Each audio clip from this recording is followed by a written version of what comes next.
Buenas tardes. En el día de hoy estaremos explicando la investigación realizada para la materia de Estadística Industrial 1 con el profesor Leónido Rosario Peña acerca del peso de 40 personas con edades entre 20 a 30 años. Mi nombre es Karina Ogando y mi compañera Diorisbel Peguero le estará explicando la obtención de los datos y la distribución de frecuencia.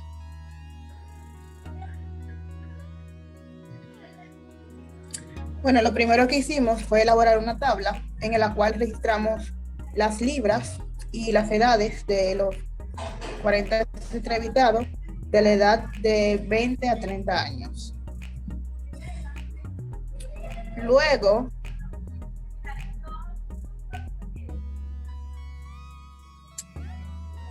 hicimos una tabulación de los datos y por último lo llevamos a Excel para organizar los datos desde menor a mayor. Seguido de este paso,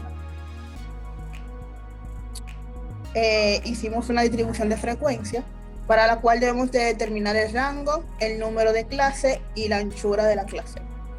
El rango no es más que el límite superior menos el límite inferior, o sea, la cantidad mayor, que fue 260 en libras, menos 110, que fue el peso mínimo. Nos da un total de 150 libras. Luego calculamos el número de clase, que se calcula con la siguiente constante, que es 1 más 3.33, logaritmo de 40, que es el total de clase. Esto nos dio 6.33, que es igual a 6. La anchura no es más que dividir el rango entre la cantidad de clase, 150 entre 6. Esto nos dio 25, por lo que lo llevamos a 30 como número redondo para facilitar el conteo. Nuestro límite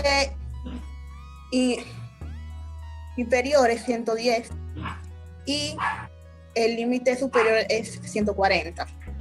Y la frecuencia se obtiene contando los pesos en libras, que va desde 110 hasta 140, dándonos un total de 12, lo cual se lee que 12 personas tienen un peso de 110 y menos de 140. La frecuencia relativa no es más que la frecuencia entre el total de entrevistados, que en nuestro caso fue 40, por el 100%. Esto nos da que el 30% de la persona entrevistada tienen un peso de 110 y menos de 140. La frecuencia acumulada es la frecuencia simple más el segundo valor, que en este caso sería 12 más 17, dándonos un total de 29, y se lee de la siguiente manera. 29 personas tienen un peso de 110 libras y menos de 1,70.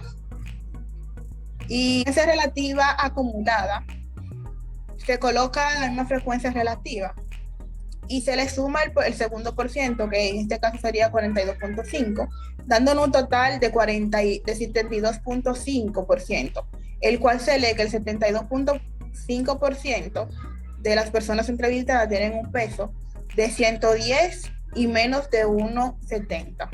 Mañana Karina estará explicando el gráfico y los hallazgos que obtuvimos. Gráfica de la distribución de frecuencia.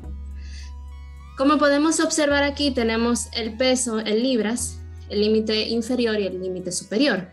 Según los datos obtenidos, en su mayoría 17 personas tienen un peso de 140 y menos de 170 libras. 6 personas tienen un peso de 170 y menos de 200 libras. Y por último tenemos que solo una persona tiene un peso de 230 y menos de 260 libras, al igual que de 260 y menos de 290 libras. Solamente tenemos una persona. Conclusión. Pasos dados. Lo primero que hicimos fue una recolección de los datos encuestados. Luego hicimos una tabulación en Excel de los datos.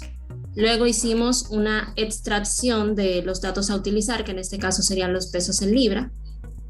Después procedimos a hacer la organización de los datos de menor a mayor. Luego el cálculo de la distribución de frecuencia. Y por último la gráfica de los datos calculados. En los hallazgos tenemos que 29 personas tienen un peso promedio alto menor a 170 libras. Cada 6 personas de 40 tienen sobrepeso, con una tasa de 15%. Y por último, solo el 5% de personas tienen un peso mayor a 230 libras. Hasta aquí nuestra breve exposición. Muchas gracias y que tengan feliz resto del día.